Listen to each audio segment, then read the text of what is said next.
March 1, 2026, Day 2 of Operation Epic Fury.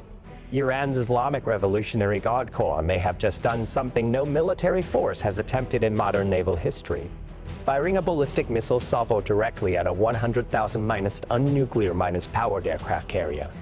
The target USS Abraham Lincoln, CVN-72, a Nimitz-class supercarrier operating in the Arabian Sea with a crew of roughly 5,000 sailors and airmen aboard. Over the previous 24 hours, the Lincoln's FA-18 Super Hornets may have launched over 200 combat sorties against targets inside Iran, more than any single carrier in a 24-hour period since the Gulf War. Iran could have decided it was time to make the Americans feel what that looked like from the ground. According to IRGC statements, 4 ballistic missiles in the drone swarm may have been launched directly at the carrier's last known position.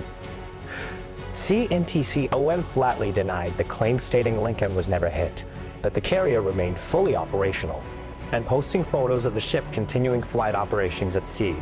But here is what nobody is dispelling: the missiles were real. The launch was real. What happened in the 29 minutes between launch detection and official denial may be the most intense naval air defense engagement since World War I. This is the story of those 29 minutes. At approximately 3:17 a.m. local time in the Arabian Sea, an E- the advanced Hawkeye already airborne ahead of the carrier group may have detected the launch signatures. The E-2D's an APS-145 radar can track targets across a 6-million cubic kilometer volume of airspace simultaneously. Ballistic missiles in boost phase produce a distinctive infrared plume, bright, fast rising, impossible to confuse with commercial traffic. Within seconds of first detection, the Hawkeye crew may have been transmitting track data directly to every Aegis- equipped ship in the strike group. The USS Abraham Lincoln is surrounded by a layered escort screen, positioned to the northeast. Closest to the Iranian coast could be USS Bainbridge, an Arabian-class destroyer. Her SBY-1D phased array radar rotates through a complete 360- degrees, and in less than 1 second. Her Aegis Combat System, running the latest Baseline 9 software, may have already assigned threat tracks and calculated intercept solutions before the Hawkeye transmission even arrived. To the southwest, USS Monterey Ticonderoga-class cruiser carrying 122 vertical launch system cells may have gone to battle stations simultaneously. Like on the flight deck, the 1MC ship-wide intercom could have crackled at 3:18. Battle stations, all hands man your battle stations. Sailors who were sleeping may have been pulling on flash gear before the announcement finished. The first SM- block IIB missile could have left Monterey's forward VLS at 3:19.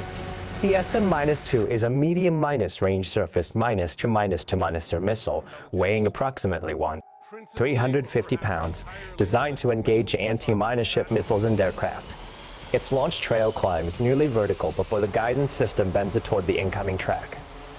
According to a Times of India reconstruction of the engagement, what followed may have been a 29-minute confrontation involving Aegis destroyers, SM-2 interceptors, Phalanx CIWS, and electronic warfare systems.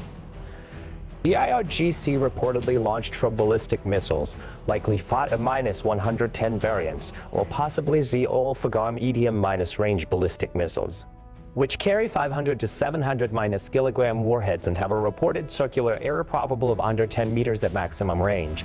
If even one of those warheads reached the Lincoln's flight deck, the damage could have been catastrophic. At 3:21, the first intercept may have occurred at high altitude.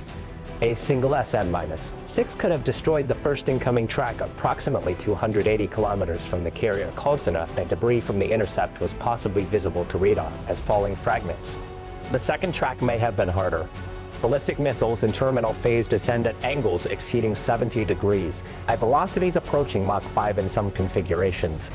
The intercept window could be measured in seconds.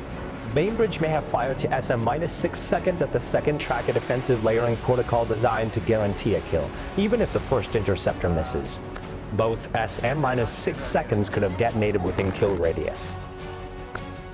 CENTCOM's public statement was brief and cold. Iran's IRGC claims to have struck USS Abraham Lincoln with ballistic missiles, i.e., the Lincoln was not hit.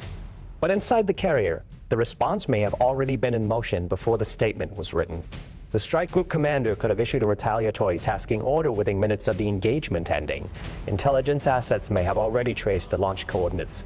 Ballistic missile battery positions typically generate observable signatures from pre-minus launch fueling and crew activity. Satellite cover the Iranian coast may have been continuous. Iran's IRGC statement said the missile struck the carrier and caused significant damage. CENTCOM released photos of the Lincoln conducting flight operations the following morning. Aircraft on the flight deck, crews walking catapult tracks, everything functioning normally. The gap between those two statements may be where the truth sits. What is not disputed? Iran launched the missiles. The launch was real. The threat was real. The 29-minute engagement was real. 7 U.S. Sailors may have suffered minor injuries from rapid maneuvering during the battle stations period. Not from a direct hit, but from the violent evasive action the 100,000-ton ship may have executed at flank speed. The broader numbers from the first days of Operation Epic Fury provide context for how hard both sides were fighting. Since day one, Iran may have launched over 500 ballistic missiles and 2,000 drones at American and Israeli targets across the region. Of 260 to ballistic missiles tracked, 241 could have been destroyed by intercept systems. 19 reportedly fell into open sea. The Lincoln strike group may have been one of multiple Aegis assets operating simultaneously across 3 theaters. The U.S. Navy, across the same period, may have destroyed over 30 Iranian naval vessels, including the Iranian warship sunk by a submarine torpedo that Defense Secretary Hegseth publicly described as a quiet death. The carrier strike groups could have conducted over 1,700 strike sorties in the first 72 hours. This is what a peer-minus level naval war looks like in 2026. Not a single dramatic exchange. A continuous, overlapping surge of launches and intercepts and retaliatory strikes happening simultaneously across hundreds of miles of ocean, every hour of every day. The IRGC claimed they hit the most powerful warship ever built. CENTCOM said it was a lie. Both sides may have been telling a version of the truth.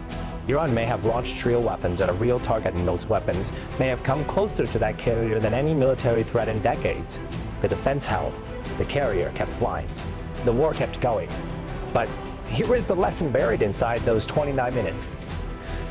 A Nimitz-class aircraft carrier costs approximately $13 billion to build and another $3 million per day to operate. Its wing represents 70 to 90 combat aircraft, trained over years, irreplaceable within a war's timeline. Its crew of 5,000 people cannot be rebuilt.